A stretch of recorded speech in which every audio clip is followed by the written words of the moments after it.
అండి ఎన్నాళ్ళు ఈ టిప్స్ తెలియక ఎంతో కష్టపడి ఎంత డబ్బుని వేస్ట్ చేసామో చూస్తే ఖచ్చితంగా ఆశ్చర్యపోతారు. ఈ అద్భుతమైన టిప్స్ మిస్ కాకుండా వీడియో చివరి వరకు చూడండి. హాయ్ అండి, నమస్తే, నేను Jhansi. Welcome to our channel Jhansi cooking gardening vlogs. ఎలా ఉన్నారని అందరూ బాగున్నారా? నేనైతే చాలా బాగున్నానండి. మీరు కూడా చాలా చాలా బాగుండాలని మనస్ఫూర్తిగా కోరుకుంటున్నాను. ఇంకా లేట్ చేయకుండా వీడియో స్టార్ట్ చేసేద్దాం. ఫస్ట్ టిప్ని తెలుసుకుందాం. మనం ఇలాగా సూదిలో దారం ఎక్కించాలంటే చాలా ఇబ్బంది పడుతూ కష్టపడుతూ ఉంటాం కదా. చాలా ఈజీగా సింపుల్గా ఈ విధంగా అయితే చక్కగా ఎక్కించేసేసుకోవచ్చు అండి. ఏమీ లేదండి, ఒక్కసారి మన సూదిలో దారం ఎక్కించుకుంటే చాలండి. ఎన్ని పేటల దారమైనా చాలా ఈజీగా సింపుల్గా ఈ విధంగా అయితే చక్కగా ఎక్కించేసుకోవచ్చు. అది ఎలానో చూసేద్దాము. ముందుగా సూదిలోనికి ఇలా దారం అయితే ఎక్కించేసుకొని ఒక ముడి అయితే వేసుకోవాలి. ఇంకా ఎగస్ట్రా ఉన్నటువంటి దారాన్ని ఈ విధంగా కట్ చేసుకోండి. తర్వాత ఈ విధంగా మొత్తం కూడా ఆ సూదిలో ఉన్నటువంటి దారాన్ని ఇలాగ చుట్టుకుంటూ మీకు ఎన్ని పేటల దారం కావాలంటే అన్ని పేటల దారం ఈ విధంగా మొత్తం కూడా ఇలాగా చుట్టుకుంటూ రావాలండి. ఏమీ లేదండి, చిన్న ముడే కదా కాబట్టి మనం వేసింది ఇలా ఈజీగా వచ్చేస్తుంది అనమాట. ఒకరి హెల్ప్ లేకుండా మనం ఈజీగా ఈ విధంగా అయితే చక్కగా ఎన్ని దారాలైనా కూడా ఈజీగా ఎక్కించేసుకోవచ్చు. ట్రై చేయండి. చూశారు కదండి. ఇంకా మనకి ఫస్ట్లో ఇలాగ థ్రెడ్ ఎక్కువగా ఉందనుకోండి, అది ఎక్కదు. సో ఎక్కువగా మనం ముడి వేసుకున్న తర్వాత ఎక్స్ట్రా ఉన్నటువంటి దారాన్ని కట్ చేసేసి ఈ విధంగా మనకి ఎన్ని పేటల దారం కావాలంటే అన్ని పేటల దారాన్ని ఈ విధంగా చక్కగా లాగేసుకుంటూ వచ్చేయచ్చండి. చాలా ఈజీగా సింపుల్గా ఇలా ఎన్ని పేటల దారం కావాలంటే అన్ని పేటలు, మన దారాన్ని తెంపే పని లేకుండా ఇలా మనకి చక్కగా చుట్టూరు కూడా ఇలా తిప్పేసుకుంటూ వచ్చేసామనుకోండి, ఆ ముడి దగ్గర నుంచి ఈ విధంగా మనకి చక్కగా చిక్కులు పడిపోకుండా ఈ విధంగా లాక్కున్నాం అనుకోండి, ఎంత దారం కావాలంటే అంత దారం ఈ విధంగా తీసేసుకోవచ్చు. మనం బ్లౌజ్కి ఉక్సులు వేయాలన్నా కాజాలు వేయాలన్నా కూడా చాలా ఇబ్బంది పడుతూ ఉంటాం కదా, ఒకరి హెల్ప్ తీసుకోవాల్సి వస్తుంది దారం ఎక్కించుకోవాలి అంటే. సో అటువంటి ఇబ్బంది ఏమీ లేకుండా ఇలా చక్కగా ఎన్ని పేటల దారమైనా కూడా చాలా ఈజీగా సింపుల్గా ఒకరి హెల్ప్ లేకుండా ఎక్కించేసుకోవచ్చు. చూశారు కదండి. ఇప్పుడు అసలు ఈ విధంగా నేను అసలు దారం అనేది తెంపలేదు. ఈ విధంగా అయితే చూశారు కదా, చాలా ఈజీగా సింపుల్గా ఇలాగ చిక్కులు పడకుండా మనమే ఈజీగా ఎన్ని చుట్లైనా మీకు ఎన్ని చుట్లు కావాలనుకుంటే అన్ని చుట్లు ఈ విధంగా అయితే చక్కగా లాగేసుకోవచ్చండి ఒకరి హెల్ప్ లేకుండా. సో ఈ విధంగా నేనైతే ఇక్కడ 5-6 పొరలు అయితే వచ్చాయండి నాకు. నేను ఇంకా అసలు దారం అనేది తెంపలేదనమాట. చూశారు కదా, మీకు లైవ్లోనే నేను చూపిస్తున్నాను. ఇలా చిక్కులు పడిపోకుండా ఇలా ఒక చేతితో పట్టేసుకుని గట్టిగా లాగేసి ఇలాగ మనకి ఎంత కావాలంటే అంత దారం ఈ విధంగా లాగేసుకోవచ్చండి. చాలా ఈజీగా సింపుల్గా ఎక్కుతుందండి. మీకు ఎటువంటి డౌట్ అయితే అవసరం లేదు. మొదటిగా మనం దారం ఎక్కించేసి ముడి వేసేసుకొని ఇలా ఆ నీడిల్ ఆ హోల్లో నుంచి ఇలా లాగేసామనుకోండి, దారం చక్కగా వచ్చేస్తుంది. సో ఇలా ట్రై చేసి చూడండి, అద్భుతంగా వర్క్ అవుతుంది అనమాట. సో చిక్కులు పడిపోకుండా ఇలాగ లూజ్ అనేది రాకుండా దారాన్ని ఈ విధంగా బిగుతుగా లాక్కుంటే ఇలా చాలా ఈజీగా సింపుల్గా మనకి ఎంత దారం కావాలంటే అంత దారం అయితే ఈ విధంగా ఎక్కించేసుకోవచ్చు. ట్రై చేయండి. ఇంకా నెక్స్ట్ టిప్ని తెలుసుకుందామండి. ఇంట్లో పిల్లలకి కొంచెం వీక్గా ఉండి లేదంటే ఫీవర్ వచ్చినా లేదంటే మోషన్స్ అయినా చాలా నీరసంగా ఉంటూ ఉంటారు కదండి, అలాంటి పిల్లలకి ఇలా ట్రై చేసి చూడండి, అద్భుతంగా వర్క్ అవుతుంది. ఒక గ్లాస్ నీళ్ళల్లో సగ్గుబియ్యం నానబెట్టేసి శుభ్రంగా వాటర్లో క్లీన్ చేసి సగ్గుబియ్యం బాగా ఉడికించి ఇలా ఉదయం సాయంత్రం చక్కగా ఈ కషాయాన్ని ఇచ్చామనుకోండి, పిల్లలకి ఎటువంటి నీరసం లేకుండా చక్కగా ఉంటుందండి. సో ట్రై చేయండి, చాలా చక్కగా యూజ్ అవుతుంది. మరొక యూస్ఫుల్ టిప్ అని తెలుసుకుందాం. మనకి ఈ వర్షాకాలంలో పిల్లల యూనిఫామ్స్ కానీ పెద్దవాళ్ళ జీన్స్ ప్యాంట్లు కానీ కొద్దిగా ఆరినట్టుగా ఉంటూ ఉంటాయి కదండి, ఈ విధంగా ఆరిపెట్టుకోవచ్చు. సో ఈ విధంగా ఒక హోల్స్ ఉన్న గిన్నెని స్టవ్ పైన పెట్టేసి ఈ విధంగా బట్టల్ని చక్కగా ఇలాగా తేమ ఉన్న దగ్గర ఈ విధంగా పెట్టేసామనుకోండి, చక్కగా ఆరుతాయి. ట్రై చేయండి. సో ఇంకా నెక్స్ట్ టిప్ని తెలుసుకుందాం. వాషింగ్ మిషన్లో బట్టలు అయితే రోజు వేస్తూ ఉంటాం కదండి. మనం బట్టలు తీసిన తర్వాత మళ్ళీ నెక్స్ట్ రోజు వేసే అంతవరకు కూడా మనకి వాషింగ్ మిషన్లో ఒక రాంటి బ్యాడ్ స్మెల్ వచ్చేస్తూ ఉంటుంది. అలా బ్యాడ్ స్మెల్ లేకుండా ఉండాలంటే ఒక టిష్యూ పేపర్ కానీ ఒక నాప్కిన్ కానీ తీసుకుని దాన్ని కొద్దిగా ఈ విధంగా పర్ఫ్యూమ్ అయితే స్ప్రే చేసేసి ఇలా ఈ నాప్కిన్ కానీ లేదంటే టిష్యూ పేపర్ కానీ మీకు ఏది అవైలబుల్గా ఉంటే అది తీసుకొని ఈ విధంగా పర్ఫ్యూమ్ స్ప్రే చేసేసి ఇలా వాషింగ్ మిషన్లో వేసేసుకున్నాం అనుకోండి, ఎటువంటి బ్యాడ్ స్మెల్ లేకుండా మంచి స్మెల్ అయితే వస్తుంది. సో మనం నెక్స్ట్ డే మళ్ళీ ఇలా బట్టలు వేసేంత వరకు కూడా వాషింగ్ మిషన్లో ఎటువంటి బ్యాడ్ స్మెల్ అయితే ఉండదు. ఇలా ట్రై చేయండి. మరొక యూస్ఫుల్ టిప్ని తెలుసుకుందాం. పాలు సరిగా మరి తోడుకోక చాలా ఇబ్బంది పడుతూ ఉంటారు కదండి, ఇలా తోడు పెట్టుకోండి, 100% వర్క్ అవుతుంది. 1 అవర్ లోపలనే తోడుకుంటుంది. సో గోరువెచ్చలుగా ఉన్నప్పుడే కొద్దిగా ఇలాగ పెరుగు వేసేసి ఒక చిటికుడు వేసుకుంటే సరిపోతుందండి. ఎక్కువ కూడా అవసరం లేదు, పుల్లగా ఉంటుంది. సో నేను ఒక చిటికుడు పెరుగు మాత్రం వేసాను అనమాట. సో ఈ విధంగా గోరువెచ్చలుగా ఉన్నప్పుడే ఇలా తిరగొట్టుకోవాలి. పాలన్నీ కూడా కలిసేలాగా ఇలా తిరగొట్టుకుని దానిపైన ఒక బరువుగా ఉన్నటువంటి మూతను పెట్టేస్తే మనకు 1 అవర్ లోపలనే పాలు అనేవి చక్కగా తోడుకుంటాయండి. మీకు లైవ్లోనే నేను రిజల్ట్ చూపిస్తాను చూడండి. ఈ విధంగా అయితే తోడు పెట్టుకున్నాను కదండి, చూడండి ఎంత చక్కగా తోడుకుందో పెరుగు అనేది. సో ట్రై చేయండి, చాలా చక్కగా యూజ్ అవుతుందండి. 1 అవర్ లోపలనే మనకి పెరుగు అనేది చక్కగా తోడుకుంటుంది. ఇలా ట్రై చేసి చూడండి, అద్భుతంగా వర్క్ అవుతుంది. ఇంకా నెక్స్ట్ టిప్ని తెలుసుకుందామండి. ఎల్లుల్లిపాయల పైన టీ పౌడర్ వేస్తే ఏమవుతుందో తెలుసా? మీరే చూసేయండి, అద్భుతం జరుగుతుంది.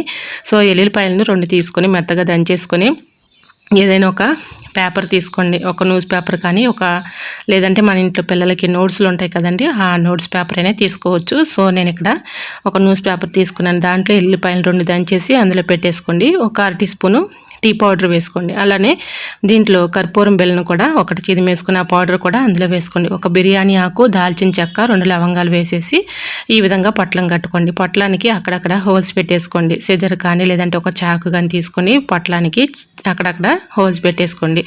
ఇది ఎందుకు యూజ్ అవుతుంది అంటే మనకి ఎక్కువగా కిచెన్ కబోర్డ్స్లో ఎక్కువగా బల్లులు, బొద్దింకలు, చిన్న చిన్న పురుగులు లాంటివి వచ్చేస్తూ ఉంటాయి కదా, అలాంటివి రాకుండా ఉండాలి అంటే వీటి ఘాటు స్మెల్కి అవి దూరంగా పారిపోతాయండి. అంత చక్కగా వర్క్ అవుతుందన్నమాట. ఇలా కబోర్డ్లో ఉన్నటువంటి ప్రతి మూల కూడా బల్లులు, బొద్దింకలు, చీమలు, చిన్న చిన్న పురుగులు రాకుండా ఈ ఘాట్ అయితే అంత చక్కగా వస్తుందండి. ఎందుకంటే మనం హోల్స్ కూడా పెట్టేసాం కాబట్టి ఈ పొట్లానికి ఎటువంటి మనకి పురుగులు అనేవి లేదంటే చీమలు కాకుండా, అలానే మనకి బల్లులు కానీ బొద్దింకలు కానీ రాకుండా ఉంటాయండి. అంత చక్కగా వర్క్ అవుతుంది. ఇలాంటివి ఒక 2-3 తయారు చేసుకుని పక్కన పెట్టేసుకుంటే ఇలాగ బట్టల దగ్గర కబోర్డ్లో కానీ, కిచెన్ కబోర్డ్లో కానీ, అలానే కిచెన్ సింక్ దగ్గర కానీ ఇలాంటివి పెట్టేసామనుకోండి, వీటి ఘాటు స్మెల్కి ఎక్కువగా మనకి బల్లులు, బొద్దింకలు అనేవి రాకుండా ఉంటాయి. ట్రై చేయండి, చాలా చక్కగా యూజ్ అవుతుందన్నమాట. ఇలా రూపాయి ఖర్చు లేకుండా ఇంట్లో ఉన్న వాటిని చక్కగా పరారు చేసుకోవచ్చు. అంత చక్కగా వర్క్ అవుతుందండి. ట్రై చేయండి. మరొక యూస్ఫుల్ టిప్ని తెలుసుకుందాం. ఒక పెద్దగా ఉన్నటువంటి ఎడల్పుగా ఉన్నటువంటి బౌల్ని తీసుకోండి. దానిలో కొద్దిగా హాట్ వాటర్ పోసుకోండి. తర్వాత ఒక హాఫ్ నిమ్మబద్దని తీసుకుని రసాన్ని పిండేసేయండి. తర్వాత మిరియాల పౌడరు కొద్దిగా వేసుకోండి. ఒక 1 టీ స్పూన్ అయితే సరిపోతుంది. ఇంకా నెక్స్ట్ డెటాల్ ఒక 1 టీ స్పూన్ వేసుకోండి. అలానే వెనిగర్ కూడా ఒక 1 మూత వేసేసుకొని ఇలా మొత్తం కూడా బాగా మిక్సింగ్ చేసుకోండి. అలానే ఎక్స్పైరిన్ ట్యాబ్లెట్స్ కానీ, మనం యూజ్ చేయని ట్యాబ్లెట్స్ కానీ మన ఇంట్లో ఉంటూ ఉంటాయి కదండి, ఒక ట్యాబ్లెట్ మెత్తగా పౌడర్లా చేసుకుని అందులో వేసేసుకోండి. ఇంకా ఈ మొత్తం కూడా కలిసేలాగా కలుపుకోండి. ఈ వాటర్ అంతా కూడా బాగా మిక్సింగ్ చేసుకున్న తర్వాత ఇందులో మనం నాప్కిన్ బాల్ ఉంటుంది కదండి, బట్టల్లో ఎక్కువగా యూజ్ చేస్తూ ఉంటాము స్మెల్ కోసం. ఆ బాల్ను కూడా మెత్తగా పౌడర్లా చేసేసుకొని అందులో వేసుకోండి. వీటి ఘాటుకి స్మెల్కి బల్లులు కానీ, బొద్దింకలు కానీ, సాలి పురుగులు కానీ ఏమీ ఉండవండి. అంత చక్కగా వర్క్ అవుతుంది. సో మనకి బూజు ఈ రోజు దులిపామంటే 2వ రోజుకి బాగా పట్టేస్తూ ఉంటుంది కదండి. బూజు పురుగులను కూడా మనం ఎప్పటికప్పుడు చంపేయాలండి, లేకపోతే అవి బూజు పట్టేస్తూ ఉంటుంది. సో అలా కాకుండా ఇలా ఈ వాటర్లో ఒక మెత్తగా ఉన్నటువంటి నాప్కిన్ తీసుకొని, బూజుకర్రలు అయితే అందరి ఇళ్ళలో ఉంటూ ఉంటాయి కదండి, ప్లాస్టిక్ బూజుకర్రలు, దానికి ఈ క్లాత్ చుట్టేసి ప్రతి మూల కూడా ఈ విధంగా బూజు దులుపుకున్నాం అనుకోండి, సాలు పురుగులు కానీ, బల్లులు కానీ, బొద్దింకలు కానీ రాకుండా ఉంటాయి. చాలా చక్కగా యూజ్ అవుతుందండి. ట్రై చేయండి. మరొక యూస్ఫుల్ టిప్ని తెలుసుకుందాం. ఏదైనా ఒక బౌల్ తీసుకోండి. దానిలోనికి ఒక హాఫ్ నిమ్మరసాన్ని దాంట్లో పిండేసుకోండి. మిరియాల పౌడర్ ఒక 1 టీ స్పూన్ వేసుకోండి. తర్వాత బేకింగ్ పౌడర్ ఒక 1 టీ స్పూన్, సాల్ట్ ఒక 1 టీ స్పూన్ వేసేసుకొని బాగా మిక్సింగ్ చేసుకోండి. ఇప్పుడు హాట్ వాటర్ని కొద్దిగా పోసేసుకొని ఇందులో మొత్తం కూడా మిక్సింగ్ చేసుకోండి. ఇలా మిక్సింగ్ చేసుకున్నటువంటి లిక్విడ్ని ఏదైనా ఒక స్ప్రే బాటిల్లోకి పోసుకోండి. మనం పక్కన పెట్టేసుకున్నాం అనుకోండి, నైట్ మనం గిన్నెలు అవి కడిగేసిన తర్వాత స్ప్రే చేసుకోవడానికి వర్క్ అవుతుంది. ఈ లిక్విడ్ మనం రూపాయి ఖర్చు లేకుండా ఇంట్లో ఉన్నటువంటి పదార్థాలతోనే చక్కగా ఈజీగా మనం ఇలా అయితే రెడీ చేసేసుకోవచ్చండి. ఇది ఎందుకు అనుకుంటున్నారండి, చాలా చక్కగా యూజ్ అవుతుందండి. మనం వంట చేస్తూ ఉంటాం కదండి, గ్యాస్ స్టవ్ పైన వంట చేస్తున్నప్పుడు ఇలా వంట అయిపోయిన తర్వాత గ్యాస్ స్టవ్ క్లీన్ చేస్తూ ఉంటాం వాటర్ పెట్టి. ఇలా రోజు కూడా వాటర్ పెట్టి క్లీన్ చేస్తుంటే మనకి ఇలా గ్యాస్ స్టవ్ అనేది ఎక్కువ రోజులు మన్నిక అనేది ఉండదండి, త్వరగా రిపేర్ వచ్చే ఛాన్స్ ఉంటుంది. సో అలా కాకుండా ఇలా ట్రై చేసి చూడండి, అద్భుతంగా వర్క్ అవుతుంది. సో నేను దానిలో విమ్ లిక్విడ్ కూడా వేసానండి. మీ దగ్గర ఏ లిక్విడ్స్ ఉన్నా కూడా వేసుకోండి, సోప్ లిక్విడ్ అయినా కలుపుకోవచ్చు. సో ఇవన్నీ కూడా వేసుకొని కొద్దిగా హాట్ వాటర్ పోసేసుకున్నాను. ఇంకా నెక్స్ట్ ఇలాగ మనం గ్యాస్ స్టవ్ పైన వంట చేస్తూ ఉంటాం కదండి, అస్తమానం మనం వాటర్ పెట్టి క్లీన్ చేస్తే ఇలా గ్యాస్ స్టవ్ అంతా కూడా రిపేర్ అయ్యే ఛాన్స్ ఉంటుంది. కాబట్టి ఇలా ట్రై చేసి చూడండి. ఇలా మనం వంట అయిపోయిన తర్వాత ఆయిల్ మరకలు కానీ, టీ కానీ, అన్నం కానీ ఇలా పొంగిపోతూ ఉంటుంది. సో ఇలా ఈ లిక్విడ్ వేసేసి చక్కగా ఏదైనా ఒక కాటన్ క్లాత్ తీసుకొని ఇలాగా తుడిచేసుకున్నాం అనుకోండి, దానిపైన మనకి తెలియని క్రిములు కానీ, డస్ట్ కానీ, బ్యాక్టీరియా ఫామ్ అయినా కూడా ఇదంతా కూడా చక్కగా తొలగిపోతుంది. మనకి గ్యాస్ స్టవ్ కూడా ఎక్కువ రోజులు మన్నిక అనేది ఉంటుంది. అలానే మనం గ్యాస్ స్టవ్ పైన ఇలా రైస్ కానీ అలానే పాలు కానీ టీ కానీ ఒక్కోసారి పొంగిపోతూ ఉంటాయి. అలా పొంగిపోయినప్పుడు ఇలా బర్నర్స్ కూడా బ్లాక్ అయిపోయి హోల్స్ మనకి దాని గుండా గ్యాస్ అనేది సైడ్ నుంచి వేస్ట్ అయిపోతూ ఉంటుంది. ఆ బ్లాక్ అయిపోతూ ఉంటాయి కదండి హోల్స్ అనేవి. సో ఇలా ఉన్నప్పుడు మనకి గ్యాస్ అంతా కూడా సైడ్ నుంచి వేస్ట్ అవుతూ ఉంటుంది. అలా అవ్వకుండా ఉండాలి అంటే ఈ చిన్న ట్రిక్ని మీరు ట్రై చేయండి. ఇలా బర్నర్స్ కూడా ఉన్న లిక్విడ్ ఉంది కదండి, నేను ఇలాగ గ్యాస్ స్టవ్ మొత్తం క్లీన్ చేయంగా ఇంకా లిక్విడ్ అయితే మిగిలే ఉంది.